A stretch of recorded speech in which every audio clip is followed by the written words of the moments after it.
bunuh orang yang tak bersalah, anak bau. Jangan kau membunuh orang yang benar, anak buah. Tak boleh. Jangan kau membunuh orang yang tidak bersalah. Yesus bersalah tidak? Tidak. Yesus berdosa tidak? Tidak. Boleh tidak dibunuh menurut firman Tuhan? Tidak boleh. Kalau dibunuh apa akibatnya? Dosa.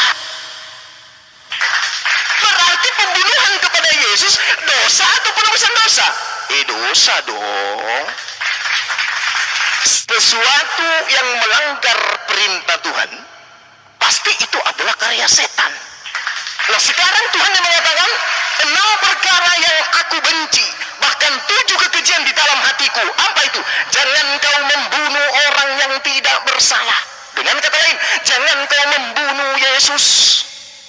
Jangan kau membunuh orang yang tidak bersalah. Dengan kata lain, jangan kau membunuh anak Maria. Jadi kalau Anda yang melanggar perintah Tuhan itu, apa akibatnya? Dosa. Bukan penebusan dosa. Tapi lagi-lagi poin keempat ini, Anda menjadikan pembunuhan terhadap Yesus ini sebagai penebus dosa. Sedangkan Bani Israel, pembunuhan terhadap Yesus itu adalah dosa besar. Makanya Yesus mengatakan di dalam Yohanes 6 nomor 70, bukankah aku Yesus yang memilih kamu yang 12 muridku, tapi satu di antaramu adalah setan, iblis. Iblis inilah yang punya karya berkhianat, merasuki, melaporkan, makan suap, matilah anaknya orang. Dosa. Iblis yang menyebabkan anaknya orang mati. Muncul Kristen beberapa puluh tahun, 100 tahun kurang lebih, kemudian sampai 200 tahun, hampir 300, menjadikan tragedi penyaliban terhadap pengganti Nabi Isa ini sebagai judul baru, yaitu dengan matinya Yesus di atas tiang salib, dosa kita dan dosa dunia dihapuskan Tuhan. Halilintar. Haleluya. Trading bisa membuat Anda cemas.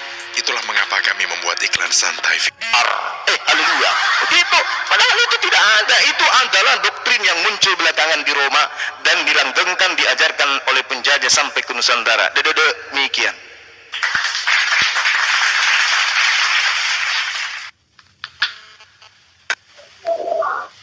Saudara, sebenarnya cuma satu aja itu dapat mematahkan semuanya, bahwa ini adalah rencana Allah. Amsal 6 ayat 16, memang ini adalah 6 perkara yang dibenci oleh Tuhan. Memang ayat ini mengajarkan tentang dia di hatinya. Betul sekali, betul. Tetapi dalam Yohanes 3 ayat 16, di sini jelas bahwa ini adalah karena begitu besar kasih Allah akan dunia ini, sehingga ia mengaruniakan anaknya yang tunggal, supaya setiap orang yang percaya, setiap orang, bukan hanya orang Israel, setiap orang yang percaya kepadanya tidak binasa, melainkan beroleh hidup yang kekal. Ayat ini mengungkapkan Allah luar biasa dunia ini. Ia mengutus Kristus untuk menjadi korban penghapus dosa dan memberikan kesempatan kepada setiap orang yang percaya.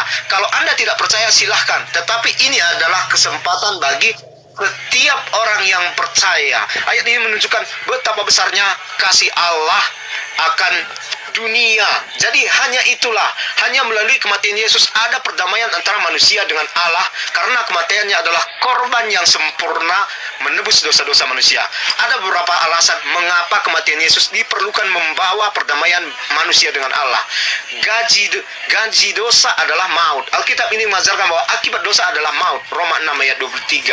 Setiap manusia telah berdosa dan terpisah Allah karena dosa mereka. Allah adalah yang sempurna dan suci. Dosa harus, namun Allah tanpa dosa. Tadi makanya tanpa dosa kan, mampu mengambil hukuman dosa yang kita dengan kita mati di kayu salib. Kematiannya menjadi pengganti kita sehingga kita tidak perlu menghadapi hukuman dosa yang pantas kita terima. Keadilan dan rahmat yang kedua, keadilan Allah yang adil dan rahmat. Kematian Yesus adalah cara Allah untuk memenuhi tuntutan keadilannya terhadap dosa-dosa manusia sambil menunjukkan rahmatnya yang melimpah. Yesus yang tanpa dosa menderita dan mati sebagai korban penghapus dosa. Dalam kasihnya yang tak terbatas, Allah memberikan kesempatan kepada semua yang percaya, tidak terkecuali setiap orang, menerima pengampunan dan keselamatan melalui iman kepadanya. Keterhubungan yang ketiga itu adalah keterhubungan yang rusak dipulihkan melalui Yesus Kristus. Dosa telah memisahkan manusia dari Allah, menghancurkan hubungan yang seharusnya kita miliki dengannya. Hanya melalui kematian Yesus, tidak ada dengan jalan lain. Melalui perbuatan baik, melalui hal-hal yang dilakukan oleh manusia, tidak dapat memenuhi itu semua. Hubungan itu hanya dapat dipulihkan dengan kematian Yesus di kayu salib. Terima kasih, tepuk tangan buat saudara saya dulu. Tolong sekali lagi saya katakan, kalau diskusi dengan Bang Suma itu harus lebih mengedepankan akal supaya ilmu itu bisa diserap dengan baik. Ada hadiah buat saudara terkait dengan pengakuan sesi ke-6 ini. Apa itu? Saya ingin membacakan Yesaya 5 nomor 20 supaya Anda jadikan sebagai obat penenang. Celakalah mereka yang menyebut kejahatan itu baik. Anda menyebut pembunuhan terhadap Yesus itu adalah sebuah kebaikan. Itu ilmu dari mana itu? Anda mengatakan kematian Yesus adalah apa? Kematian Yesus apa? Jangan kau membunuh orang yang tidak bersalah. Itu kekejian. Tapi Anda merubahnya melalui Bapak Paulus. Celakalah mereka yang menyebut kejahatan itu adalah kebaikan, dan kebaikan itu adalah kejahatan, yang mengubah kegelapan menjadi terang dan terang menjadi kegelapan, dan yang mengubah pahit menjadi manis, manis menjadi pahit. Dosa Anda rubah menjadi amal yang mulia.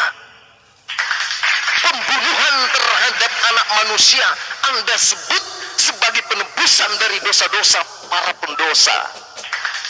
Tuhan mengatakan, Bung, di dalam Keluaran 23, jangan kau membunuh orang yang tidak bersalah, jangan kau membunuh orang yang benar, sebab aku Tuhan tidak akan pernah membenarkan orang yang bersalah.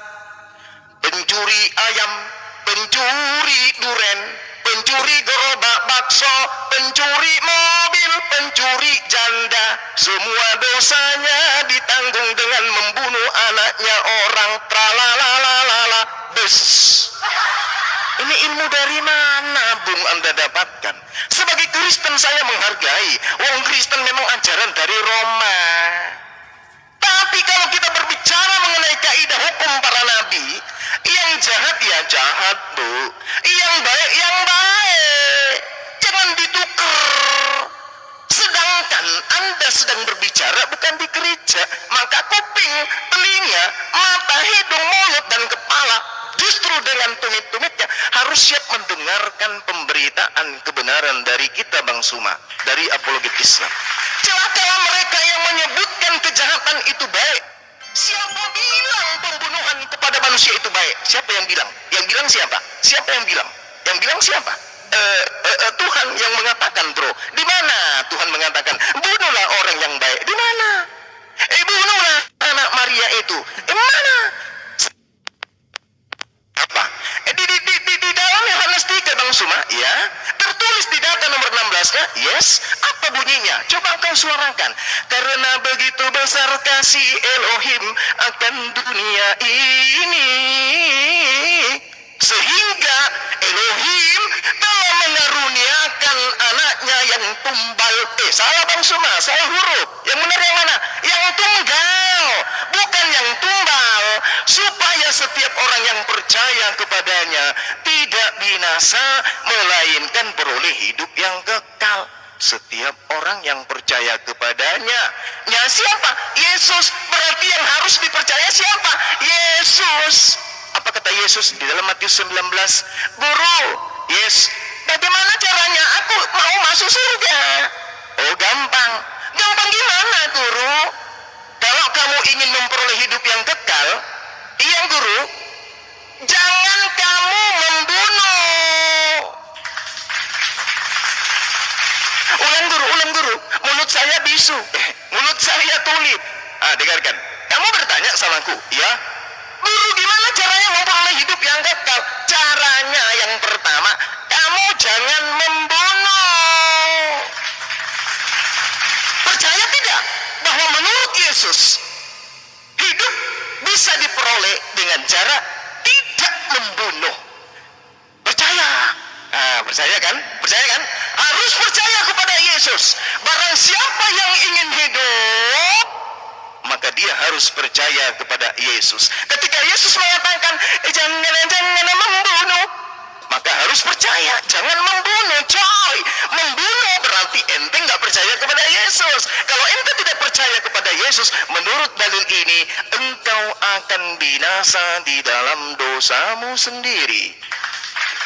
Ayo, hati-hati. Yohanes 3 nomor 16.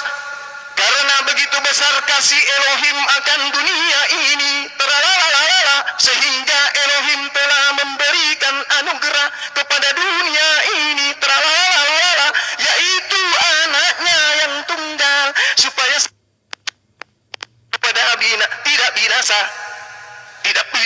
kalau percaya kepada Yesus. Yesus berkata, jangan membunuh. Berarti jangan menyalib siapapun itu. Jangan kau membunuh, kata Yesus. Berarti kalau ada yang membunuh atau yang mengimani pembunuhan kepada Yesus, berarti mereka tidak percaya kepada Yesus. Hati-hati bang, jangan Anda putar balikkan fakta. Barang siapa yang percaya kepada Yesus, maka dia tidak binasa, melainkan beroleh hidup yang kekal. Orang-orang yang ditanya, wahai Yesus, bagaimana caranya saya supaya bisa masuk surga? Jangan membunuh.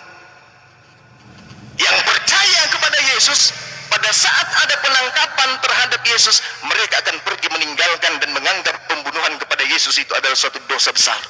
Tapi mereka yang menganggap pembunuhan itu sebagai juru selamat, ajang keselamatan, penebusan dosa, maka mereka adalah dedengkot iblis dan dajjal. Itu yang perlu Anda pahami. Ya, jadi percaya kepada Yesus, tidak boleh melakukan pembunuhan. Jadi Tuhannya mengatakan, jangan kau membunuh. Yesusnya mengatakan, jangan kau membunuh. Paulus mengatakan, dengan terbunuhnya Yesus di atas tiang salib, maka kita Kristen terbebas dari dosa-dosa. Wih, kenapa bisa kayak begini? Nah, untuk itulah kemudian saudara, sesi ke-7 ini saya katakan bahwasanya saya memberikan sebuah hadiah kepada saudara. Yesaya 5 nomor 20. Celaka. Dalam bahasa Ibrani kata celaka ini sangat pedis, karena dia maknanya howo, itu artinya adalah satu penekanan yang sangat-sangat mengerikan. Celaka. Celaka dibawa celaka. Celakalah dibawa celaka. Kontennya Bang cuma kena report ya Bang. Iya, Masya Allah. Assalamualaikum warahmatullahi wabarakatuh. Waalaikumsalam warahmatullahi wabarakatuh. Mana tadi pasien saya? Mana? Waalaikumsalam warahmatullahi Kabur dia Bang. wabarakatuh. Abang dibilang kabur, dia yang kabur. Jatuh Bang, jatuh. Pasien saya. Kabur Bang. Waduh, saya diripet sama mereka. Jatuh Bang, jatuh. Kejam kali lah. Padahal lagi seru ya. Gimana itu? Bang, ini pasien selanjutnya Bang. Siapa ini ngatain Abang di bawah Bang? Apoy. Apoy. Loh. 15 Ya, ini boleh kau ya? bilang apa tadi? Sebentar ya. 15 menit ya. Iya bang ya. Bilang apa? Iya bang. 15 menit ya. Iya bang. Oke, Bang Romulah silakan. Lah, Loh, Bang Zuma? Kenapa? Bang Zuma izin, Oh, Bang Bang Zuma Zuma izin. izin. Ya. Iya. Gimana Bang Apoy? Kok ngata-ngatai Bang Zuma? ngata-ngatain lah, bentar bang. Ada masalah apa dengan Bang Zuma? Kau bilang ceramah kelamaan, Loh, panik Bapak ya. turun juga. Kau ngatain gitu kau. Hah? Dia pun izin juga bentar ya. Aduh, pada izin semua. Bang Kores izin, Stasuki nggak bersuara. Tedore. Ya, Tedore. Mbak bersuara juga. Ya, udah standby. Oh dikit. Bang Kores udah standby. Dikit katanya. Todore udah standby. Lanjut. Dikit katanya. Cek. Isa dulu. Aku bisa Makan. dulu. Walah, Isa dulu. Yang satu makan. Aduh. Romo. Jaringannya Romo gak bagus. Iya, wifi tetangga Kak Hesti, wifi tetangga. Jangan bikin malu lah. Kemarin udah ditransfer. Halo? Buat pasang wifi. Iya, aku mah tadi siapa tadi tuh? 2 juta kemarin. Jangan bikin malu lah. Ya. Kemarin udah transfer. Kenapa, Poy? Yang tadi Kenapa, tuh siapa? Boy? Saksi Kristus tadi tuh ya. Nggak ada lagi dia. Nggak ada dia kabur dia. Jatuh. Sabar. Nah, dia kan menyatakan penyaliban itu karya Tuhan gitu. Apakah benar begitu? Kabur dia tak meninggalkan jejak. Ustalif naik Ustalif. Mana ada penyaliban karya Tuhan? Nah, ya benar kata Romo ini. Tuhan itu kan melarang pembunuhan. Nah, ya benar. Tuhan kan melarang pembunuhan. Benar. Kenapa kamu mengimani pembunuhan sebagai penebusan dosa? Itu kan melanggar perintah Tuhan itu. Bukan seperti itu pemahamannya ya. Jadi memang penyaliban itu, pembunuhan itu memang karya iblis ya. Bang Juma udah kena, Oh, karya iblis memang. Iya, nggak bisa kita pungkiri. Namanya Weh, juga dia diakui pembunuhan. dia. Iya, penyaliban karya iblis katanya. Waduh, ternyata penebusan dosa itu karya iblis berarti dong kalau begitu. Oke, kita lihat pihaknya dulu. Kami ini di pihak yang mana? Di pihak korban atau pelaku? Loh, Ada pula pihak korban apa pihak pelaku. abang emang gimana pembunuhan itu? Astagfirullahaladzim. Pihak korban apa pelaku? Ada aja hotel ini. Konsep penebusan dosa itu dibangun di atas pelanggaran perintah-perintah Tuhan. Yang pertama, ya, perintah Tuhan melarang membunuh, dilarang membunuh. Tapi Kang 70 ini malah berdendang ria dengan kematian Yesus, dengan pembunuhan Yesus. Itu satu. Terus kemudian yang kedua, konsep penebusan dosa ini adalah merongrong sifat keadilan Tuhan. Kenapa keadilan Tuhan dirongrong di situ? Itu kenapa? Coba jelaskan. Pertama, yang bersalah, yang berdosa seperti 70 kali 7 ini dimaafkan, ya, diampuni dengan syarat percaya kepada Yesus sebagai Tuhan dan Juru Selamat. Sementara yang tidak bersalah, yang tidak berdosa, yakni Yesus, justru digebukin, disalib, bahkan ditelanjangi di kayu salib tanpa sehelai benang pun. Kan gak adil konsep seperti itu. Yang salah diampuni, yang tidak salah ditelanjangi di kayu salib. Kan gak adil itu, bosku. Oke lah. Ya sebenarnya bukan penyaliban itu yang menjadi penebusan dosa ya. Sejak awal, sejak Yesus itu lahir, ya Yesus itu sudah menjadi penebusan. Mau disalib atau enggaknya, ya itu sama aja. Intinya gini, ketika kita melakukan apa yang dikatakan Yesus, sebenarnya itu sudah menjadi penebusan dosa, sebagaimana umat Islam mempercayai Nabi Muhammad gitu. Itu kan sebenarnya udah penebusan dosa sebenarnya. Itu penebusan dosa yang dikatakan di Lain sini. cerita kawan. Itu lain cerita. Kenapa bawa-bawa nama Nabi Muhammad? Nabi Muhammad Nah, itu gini, tidak maksud saya mengenai tidak penebusan. dijadikan ini, tidak dijadikan tumbal untuk menebus dosa kawan. Enggak. Kenapa Ini kau saya lagi? nggak berbicara gini. Maksud saya penebusan itu bukan dialihkan dosanya, bukan. Jadi penebusan dosa itu adalah pengampunan dosa ya. Percaya kepada Yesus, dosanya diampuni. Jadi bukan karena Yesus mati makanya dosa kita diampuni. Sekedar percaya pun itu diampuni kok. Sebagaimana sebenarnya nabi-nabi yang lainnya pun sama seperti itu sebenarnya.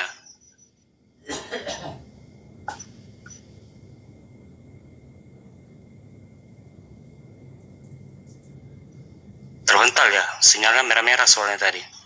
Walah, mental ya. Yang lainnya pada enggak.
Layar ya, tetap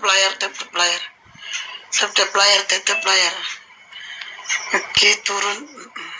70 termasuk yang meyakini bahwa ada pengorbanan dosa melalui darah manusia yang tidak bersalah. Kan itu poinnya. Bener nggak Bang 70? Ya, aku nggak berpikir seperti itu sih. Itu lebih ke doktrin. Ah, kamu imani nggak? Yang kuimani, ya memang sudah semulanya Yesus itu pengampun dosa. Penebusan itu pengampunan. Loh iya, kamu mengimani atau tidak kalau penyaliban Yesus yang Anda yakini sebagai manusia yang tidak bersalah sebagai penebusan dosa manusia? Ya, saya yakini. Nah itu, ini permasalahannya. Tuhan tidak mengajarkan penebusan dosa manusia dengan cara menumpahkan darah manusia yang tidak bersalah. Iya, saya tahu itu. Dan Isa guys, saya izin mute dulu. Lanjut dulu Romo, maaf.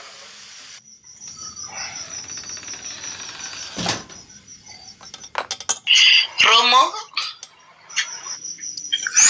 Ya, artinya iman abang ini dibangun di atas pelanggaran terhadap hukum Tuhan, terhadap perintah Tuhan, terhadap larangan Tuhan. Itu bang.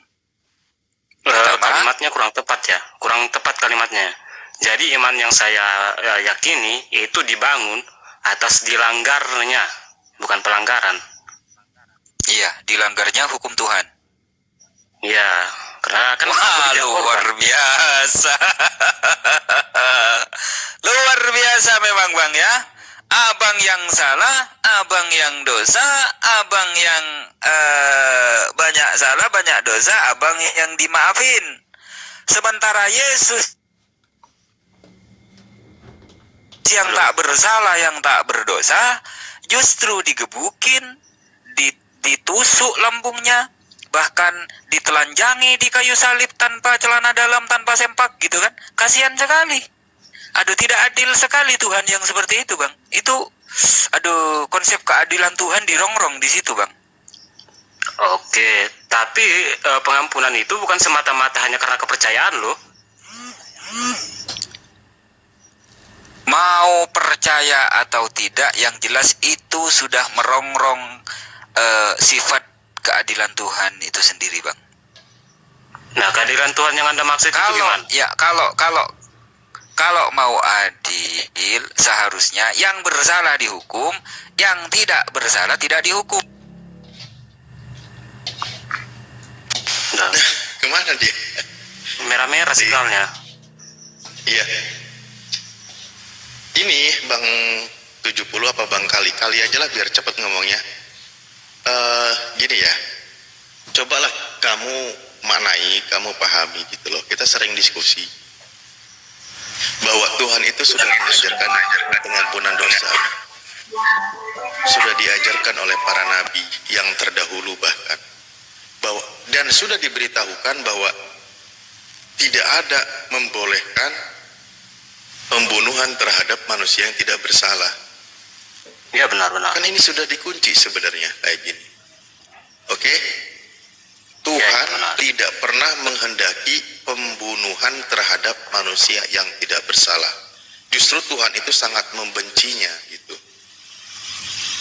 Nah, hal yang dibenci oleh Tuhan, kenapa justru oleh Kristen diimani sebagai anugerah? Karena itu menjadi sebuah pengampunan dosa. Padahal Tuhan sendiri sudah mengajarkan bagaimana caranya diampuni dosa. Yesus sendiri kan dia berkata, aku datang bukan untuk memanggil orang benar. Aku datang untuk memanggil orang yang berdosa agar ia bertobat. Nah, itu yang diajarkan oleh Yesus.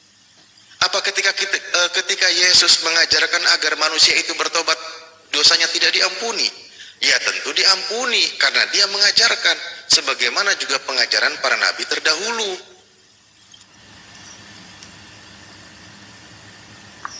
Betul kan? Nah, ketika Bang Alif tadi mengatakan hal yang dibenci Tuhan menjadi dasar bagi keimanan dalam kekristenan, benar atau salah? Loh, Tuhan sudah menyampaikan pengajarannya melalui para nabi bahwa dibenci oleh Tuhan ketika membunuh manusia yang tidak bersalah. Itu kekejian bagi Tuhan. Tuhan tidak menghendaki itu. Tuhan karena Tuhan sangat membenci. Nah, Anda setuju nggak dengan pengajaran seperti ini yang tertulis di kitab Anda? Yang mana? Yang dibenci oleh Tuhan, pembunuhan terhadap manusia yang tidak bersalah adalah tindakan yang dibenci oleh Tuhan. Iya, benar Bang, benar. Makanya Benar. kata Yesus, iblislah yang menjadi bapakmu, sebab memang dari dahulu kalanya iblislah yang menghendaki pembunuhan. Iya, betul. Nah, Artinya, ya lanjut, kalau Mas lanjut. Oke, sementara iman Kristen itu bukan didasarkan pada pembunuhannya, tetapi iman Kristen itu bukan didasarkan pada pembunuhan, tetapi dibunuhnya. Kalaupun ada istilah pembunuhan atau dibunuhnya, ya kami beriman kepada kejadiannya itu, Bang, kepada peristiwanya. Mabuk punya arak ini. Hidup nggak pakai akal begitu. Masa orang dibunuh, orang nggak bersalah dibunuh? Dibolehkan untuk menjadi anak agama perempuan. Hidup kan, nggak pakai akal lo kan Kristen. Terkejut, aku terkejut.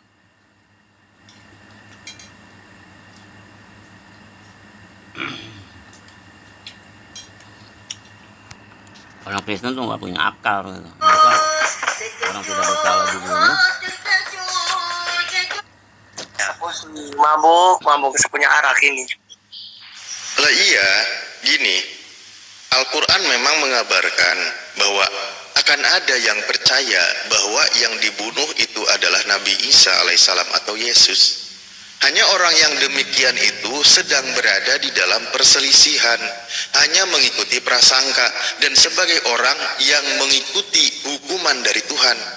Karena awalnya orang itu melakukan tipu daya, melakukan makar akan membunuh manusia yang tidak bersalah. Tetapi Tuhan tidak menghendaki itu. Maka Tuhan balas tindakan itu dengan cara apa? Membalas yang terbaik dari tipu daya mereka. Nah, orang yang tersesat adalah orang yang mempercayai bahwa manusia yang tidak bersalah ini dibunuh. Padahal Tuhan tidak menghendakinya, Tuhan hendak menyelamatkannya. Nah, ini kalau saya ngambil sedikit pandangan di dalam Al-Quran. Makanya ketika Anda selama mempercayai bahwa dia dibunuh, itu artinya Anda dalam posisi orang yang mengikuti dalam sebuah prasangkaan tanpa kebenaran yang sesungguhnya. Nah, Oke, ini apalagi sekarang ya, setelah Anda imani kalau dia terbunuh atau kalau dia itu dibunuh, Anda juga mengimani bahwa pembunuhan terhadap dia didoktrin dalam iman Anda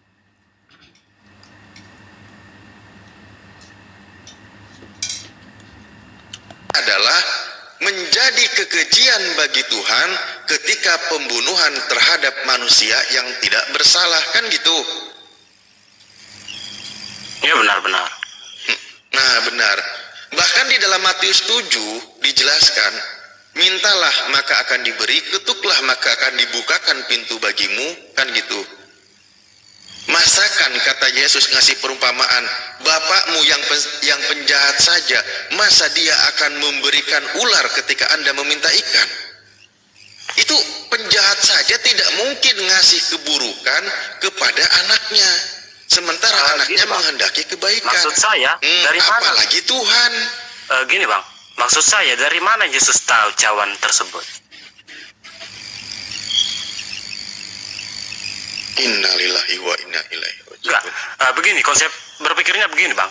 Yesus mengatakan di dalam doanya, biarlah cawan ini berlalu daripadaku. Nah, di situ ada kata cawan. Dari mana Yesus tahu cawan itu? Udah pasti kan ada yang ngasih tahu.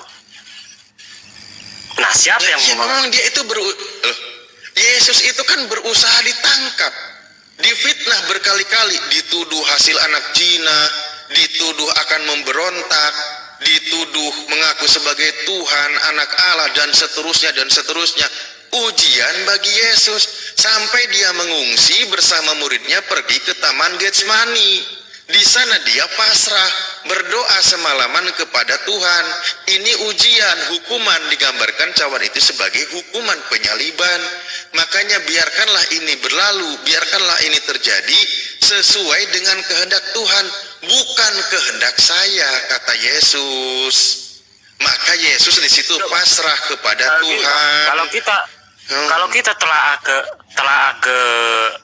ke doanya Yesus itu kan, kehendak Yesus itu supaya Ngeyel mulu lu, nggak pakai otak. cawan tersebut. Nah, kehendak Tuhan supaya terjadi, artinya kan ada di situ sesuatu yang berlawanan gitu. Antara kehendak Yesus dengan kehendak Bapa itu berlawanan.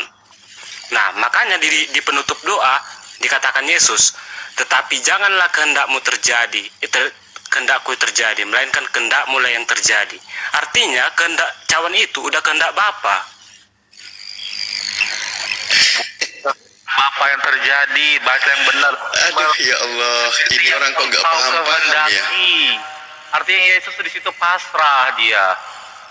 Dia tidak sesuai konsepnya, tapi memberikan semua kehendak itu atas nama Bapa, bahasa yang benar. Melainkan seperti yang engkau kehendaki. Ini orang ngikutin dogma dan doktrin gereja, dia. Nggak pakai otak dia sendiri. Ayolah. Otaknya. Nah, aku lebih fokus ke Tinggalan di kata rumah. jangan itu, jangan kehendakku yang terjadi. Lah iya, loh sekarang dia kan di situ dia serahkan kepada Tuhan nih. Dia serahkan. Misalnya gini Bang, seandainya, gini Bang, Dia pasrah Kata jangan. kepada Tuhan. gini Bang, kata janganlah kehendakku yang terjadi. Nah, kehendak Yesus di situ kan cawan itu. Nih Yesus kalimat meminta. Yesus, dengerin Yesus kalau di mem- Matius ya. Bang, Di Bang, Matius, di Matius begini.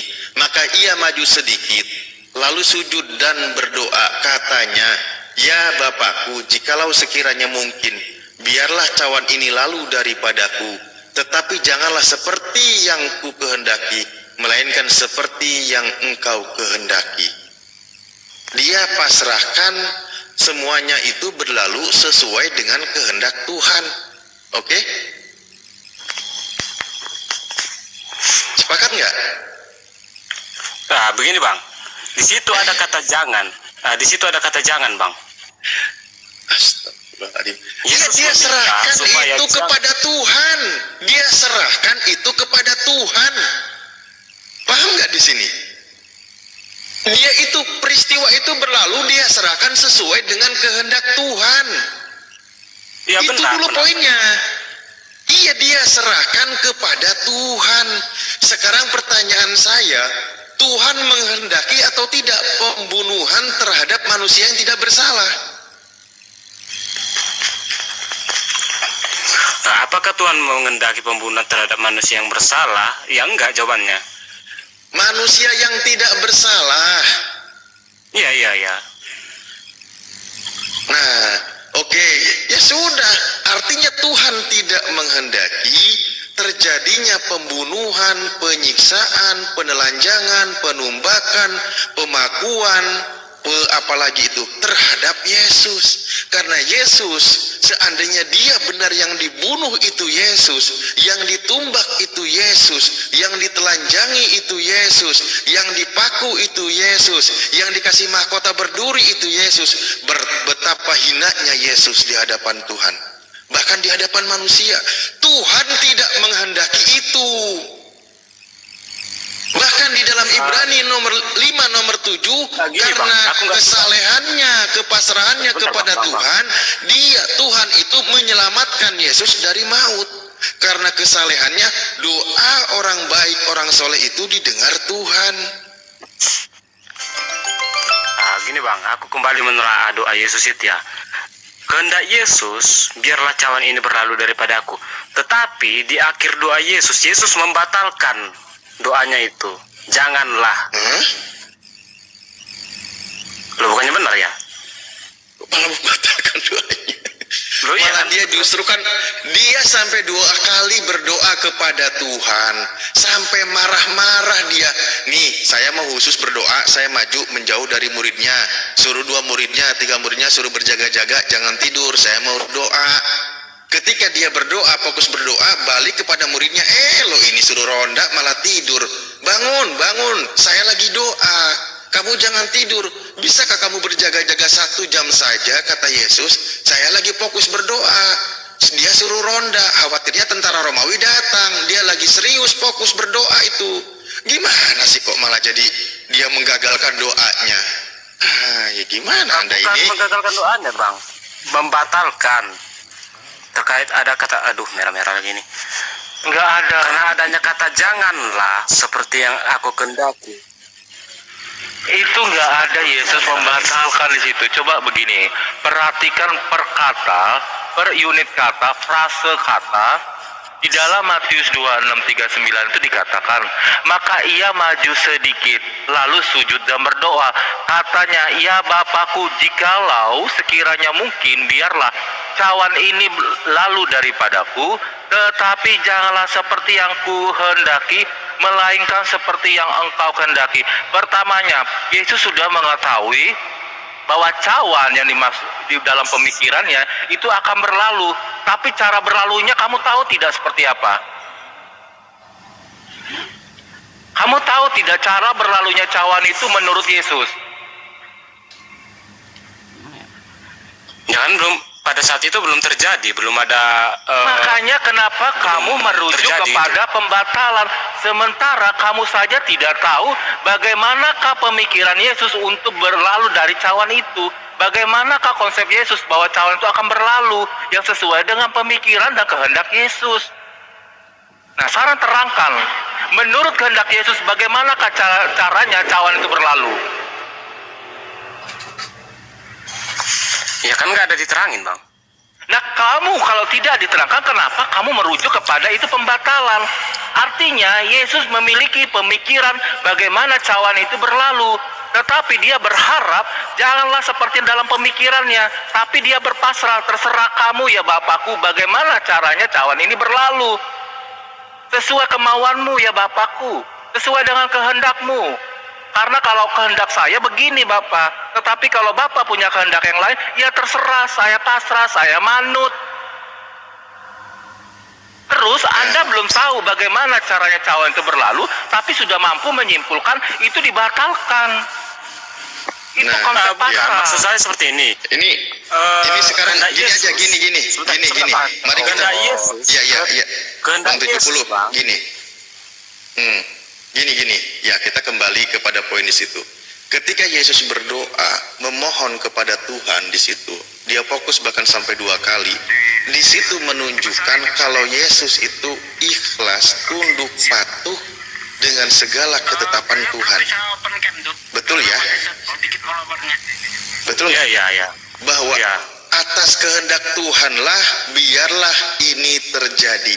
Dia pasrah kepada Tuhan, dia serahkan segala sesuatunya kepada Tuhan. Makanya inilah hidupku, matiku, dan semuanya itu hanya untuk Tuhan. Ketetapan Tuhanlah yang berlaku. Di situ menunjukkan keikhlasan Yesus, segala sesuatunya dia serahkan kepada Tuhan. Nah, sekarang mari kita lihat, siapakah yang disalib itu? Kan gitu poinnya. Apakah orang itu ikhlas kepada Tuhan? Nah, tadi kan kita buka di Matius 26. Mari kita lihat di Matius 27.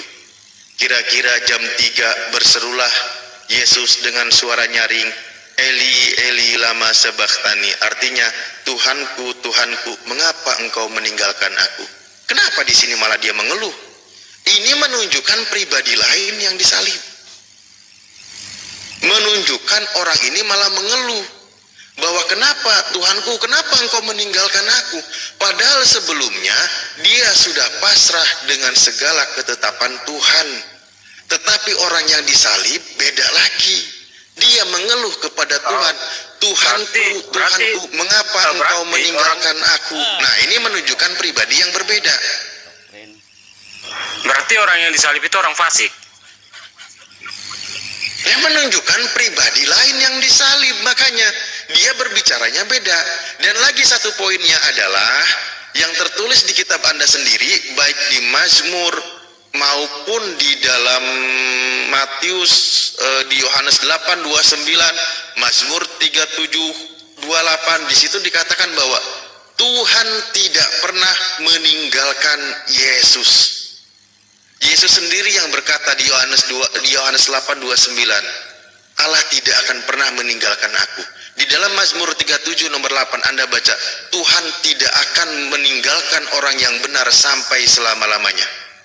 Iya benar Bang. Nah, makanya di sini Kalau Anda nyatakan ke orang Kristen seperti itu, ya benar. Makanya Yesus bangkit, udah pasti jawabannya seperti itu.